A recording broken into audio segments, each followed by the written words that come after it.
So sometime back I decided that I was going to try to start a podcast, and over the last several weeks I have recorded a few of those and want to get several done before they are all uploaded and go live. And so once that happens, of course, I'll tell you about it, and I would appreciate you liking and subscribing to the podcast channel. And I think that you're going to hear some stories from some people that will hopefully give you some encouragement and give you an opportunity to see that they too survived, maybe whatever it is that you're trying to survive.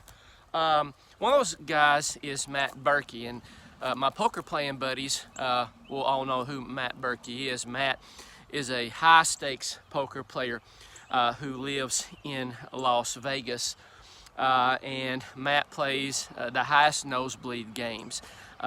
He literally plays for houses, or the equivalent of houses, in different poker hands. It's amazing the amount of money that these people play for. And I had an opportunity to talk to him earlier this week, and even though I wanted to pick his brain about poker because I'm extremely interested in that and how to get better, the main reason that I wanted to talk to Matt Berkey was because of his past. Matt's in his mid-30s, and he was born in Leechburg, Pennsylvania, in a town about the size of Centerville, Tennessee, 4,000 people. And Matt grew up in a very difficult circumstance. His mother found herself being an addict, and although maybe their life started fairly normally, it quickly spiraled downwardly when his mom began doing different kinds of drugs, and that just got gradually worse and gradually worse. He says he can remember a lot of very difficult things about his life. He said he remembers being 5 or 6 years old, and his mom and dad had a very tumultuous relationship that ended in divorce. But he says he can remember sitting in his mom's lap and his dad pointing a gun at his mom's head and threatening to kill her. He said that he can remember when his mom would be out on one of her binges and she'd be gone for days at a time after his mom and dad divorced. It would just be he and his sister to fend for themselves. He said that they didn't even have a vacuum cleaner or a broom.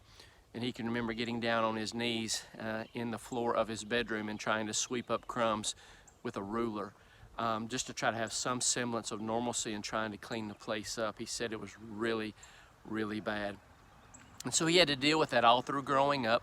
He said that obviously there was a great deal of embarrassment as a middle schooler and high schooler with being in a small town where most folks know what's going on. He said he continually tried to run from that, and how that he just wanted to do the very best he could to get himself out of that situation. He was an athlete. He was a great baseball player, was able to get a scholarship and play some college baseball till he got hurt. And then he knew that he would have to try to figure out some way to make a living, but he wanted to do something that he enjoyed. So that led to the beginnings of him playing poker, and now he is absolutely one of the best in the world. But the interesting thing that I found in his story was that even though he was really bitter and angry at his mom when he was younger, because of the embarrassment and the reflection that it was onto him, as he got older and his life began to change for the better financially, he said he began to have a lot more empathy and sympathy for his mom, and really kind of a bless her heart attitude that she had found herself in some bad relationships, even though she had a really great mom and dad. He speaks so kindly and favorably of his grandparents, who essentially raised him and sister through that difficult time and situation.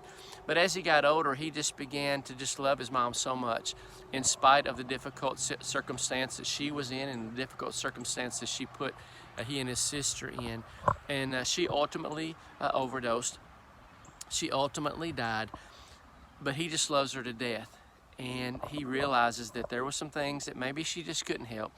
She was schizophrenic, she was bipolar, and there was only so much that could be done for her. And he saw her with a great deal of empathy and sympathy.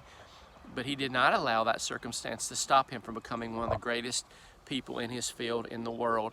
And so some of you may understand that you've grown up in that type of situation and you don't hardly see any way out. He just kept grinding, he just kept digging. He just kept pushing forward, knowing that he didn't have to be limited to his mom's circumstances and lifestyle, and neither do you. It created within him someone who he said he wouldn't have been had it not been for that. And he had to fight and struggle, and it developed who Matt Berkey is today. Don't let your circumstances stop you. Some of it you may not can help.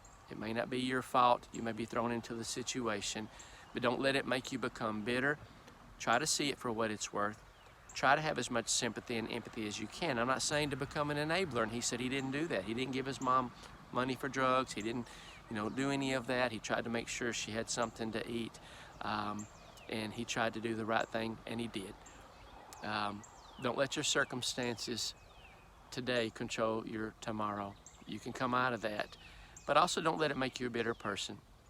Maybe it will soften you and help you to become even more sympathetic and empathetic and trying to be understanding of people who struggle and maybe they don't even know why. Today's going to be a good day. The sun's going to be out, free vitamin D for us all. You might also, by looking out and seeing this sun, realize that you have a bright future. Go grab it. Today's this day.